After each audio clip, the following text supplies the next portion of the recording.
შვილმოკლული დედა პროპაგანდის წინააღმდეგ მოკლული მასწავლებლის გიგა ავალიანის დედა პროკურატურას ღია წერილით მიმართავს. ეკა კუპატაძე ითხოვს პასუხს, საიდან აქვს ყალბ Facebook ანგარიშებს წვდომა საქმის მასალების იმ დეტალებზე, რომელსაც მოკლულის ოჯახიც არ იცნობს. ქალი პროკურატურას ტროლბოტების გამოყენებით საქმის გაყალბებაში ადანაშაულებს და საქმის ხელახალ წარმოებას ითხოვს.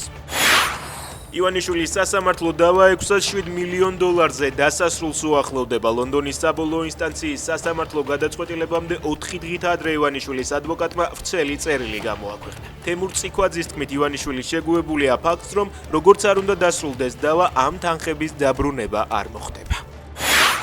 რუსთაველის პროტესტიდან ოცნებაში გადასულმა ლუკა ძაძამიამ თბილისის საკრებულო დატოვა, როგორც მან განმარტა მიზეზი სხვაგან დასაქმება. 21 წლის ძაძამი აკალაძის საარჩევნო შტაბთან პროტესტის მონაწილეების მიმართ განხორციელებულ ძალადობაშიც მონაწილეობდა.